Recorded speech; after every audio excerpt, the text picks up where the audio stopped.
Hello నమస్తే, నేను journalist YNR. సిద్ధం 4 సభలో జగన్మోహన్ రెడ్డి ఏం మాట్లాడతారు, ఏం చెప్తారు అనే దానిపైన ఉత్కంఠ ఉంది. సిద్ధం పేరుతో 3 సభలు ఇప్పటికే నిర్వహించినప్పటికీ ఆ 3 సభల్లోనూ రాష్ట్రంలోని పార్టీలు పొత్తులు, వాళ్ళు ఏ అవసరాల కోసం పొత్తులు పెట్టుకుంటున్నారు అనే విషయాలపైనే ప్రధానంగా జగన్మోహన్ రెడ్డి ఫోకస్ చేస్తూ వచ్చారు.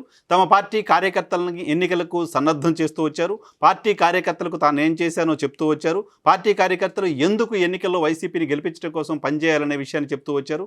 పేదల కోసం పనిచేయాలంటే, పేదలకి మరింత న్యాయం జరగాలంటే వైసీపీని గెలిపించాల్సిన అవసరం ఉంది. వైసీపీ సర్కారు వచ్చిన తర్వాత ప్రతి కుటుంబానికి ఏ స్థాయిలో మేలు జరిగిందో మీరు ప్రతి ఇంటికి వెళ్ళి మరొకసారి గుర్తు చేయాల్సిన అవసరం ఉంది అనేది 3 సభల్లోనూ చెప్తూ వచ్చారు. అయితే సరిగ్గా సిద్ధం 4 సభ ఈరోజు జరగడానికి ముందు నిన్న తెలుగుదేశం పార్టీ ఎన్డీఏలోకి వస్తామని చెప్తే భారతీయ జనతా పార్టీ యాక్సెప్ట్ చేసి ఎన్డీఏలో చేర్చుకున్న నేపథ్యంలో ఎన్డీఏ కూటమి వర్సెస్ జగన్మోహన్ రెడ్డి వార్ ఆంధ్రప్రదేశ్లో జరగబోతూ ఉన్న నేపథ్యంలో తెలుగుదేశం, జనసేన, బీజేపీ పొత్తు ఖరారైన తర్వాత 24 గంటల వ్యవధిలో సిద్ధం 4 సభ జరగబోతున్న నేపథ్యంలో జగన్మోహన్ రెడ్డి ఈ కూటమి పైన ఎలా స్పందిస్తారనేది ఆసక్తి కలిగించింది. సో భారతీయ జనతా పార్టీని కూడా ఆయన టార్గెట్ చేస్తారా లేదా అనేది ఆసక్తి కలిగించింది. కానీ జగన్మోహన్ రెడ్డి చాలా వ్యూహాత్మకంగా వ్యవహరించినట్లుగా కనపడుతోంది. భారతీయ జనతా పార్టీ పైన పల్లెత్తు మాట అనడం కోసం కూడా జగన్మోహన్ రెడ్డి ముందుకు రాలేదు. భారతీయ జనతా పార్టీని టార్గెట్ చేయటం కంటే తెలుగుదేశం పార్టీని టార్గెట్ చేయడంపైనే దృష్టి పెట్టారు.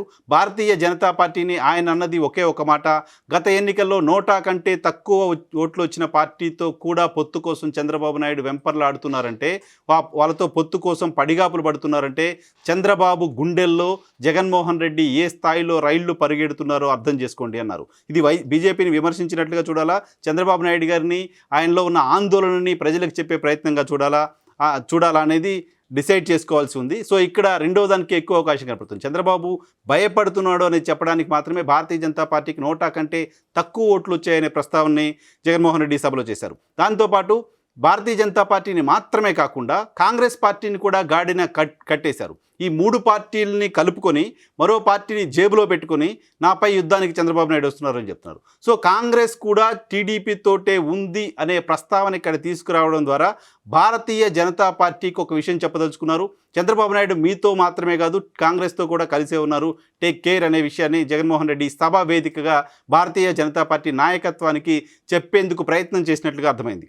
ఒకవైపు చంద్రబాబు నాయుడు గారు రాష్ట్రంలో పరిపాలన బాగాలేదు, భారీ ఎత్తున అసంతృప్తి ఉంది అని చెప్తూనే తనపైన విజయం సాధించడం కోసం, ఒక్క జగన్మోహన్ రెడ్డిని ఓడించడం కోసం, ఒక్క జగన్మోహన్ రెడ్డి పైన ఫైట్ చేయడం కోసం అరడజన పార్టీలతో పొత్తులు పెట్టుకున్నారు, అరడజన పార్టీల నాయకులను తీసుకొస్తున్నారు, ఇంతమంది స్టార్ క్యాంపెయినర్లను తెచ్చుకుంటున్నారు. కానీ నాకు మాత్రం ప్రతి ఇంట్లో ఉన్న పేదవాడు, ప్రతి ప్రభుత్వ కార్యక్రమాల ద్వారా లబ్ధి పొందిన ప్రతి పేదవాడు స్టార్ క్యాంపెయినర్ అంటూ జగన్మోహన్ రెడ్డి చెప్తూ వస్తున్నారు. సో మొత్తంగా భారతీయ జనతా పార్టీ ప్రస్తావన దాదాపు లేదు అనే చెప్పాలి, భారతీయ జనతా పార్టీ పైన విమర్శలు దాదాపు లేవనే చెప్పాలి. So YSR Congress party election campaign కూడా బహుశా ఇదే తరహాలో ఉండబోతుంది. కేవలం చంద్రబాబు సెంట్రిక్గా, చంద్రబాబు ఫోకస్గా భారతీయ జనతా పార్టీ ప్రస్తావన పెద్దగా లేకుండానే వైఎస్ఆర్ కాంగ్రెస్ పార్టీ ఎన్నికల క్యాంపెయిన్ చేయబోతుంది అనే విషయం అర్థమవుతుంది. భారతీయ జనతా పార్టీకి ఉన్న బలం తక్కువ కాబట్టి భారతీయ జనతా పార్టీని రాజకీయంగా భారతీయ జనతా పార్టీ పైన పెద్ద ఎత్తున విమర్శలు చేయాల్సిన అవసరం లేదు అని వైసీపీ భావిస్తున్నట్లుగా అర్థమవుతుంది.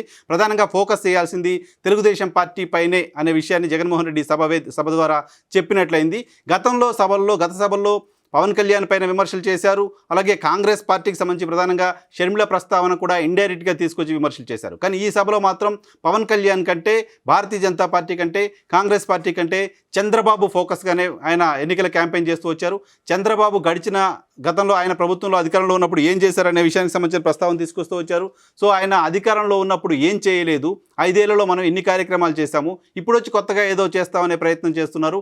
ఆయన ప్రయత్నాన్ని నమ్మి జనాలు ఓట్లేస్తే పేదలకు నష్టం జరుగుతుంది. పేదలకు నష్టం జరగకుండా నిలబడడం కోసం, పేదల పక్షాన పోరాడడం కోసం మనం ఎన్నికల్లో వైసీపీని మళ్ళీ గెలిపించాల్సిన అవసరం ఉంది అనేది కార్యకర్తలకు జగన్మోహన్ రెడ్డి ఇచ్చిన భరోసాగా కనపడింది. చంద్రబాబు నాయుడు గారిలో ఓటమి భయం ఉంది, మనం ధైర్యంగా ఉన్నాం, మనం అనేక సంక్షేమ అభివృద్ధి కార్యక్రమాలు చేశాం. సో చంద్రబాబు ఏ స్థాయిలో భయపడుతున్నాడు అనే దానికి ఆయన వ్యవహార శైలి, పార్టీల చుట్టూ ఆయన తిరుగుతున్న వైనం ఇవన్నీ చూస్తేనే అర్థమవుతుంది అనేది ప్రధానంగా జగన్మోహన్ రెడ్డి చెప్తున్న మాట.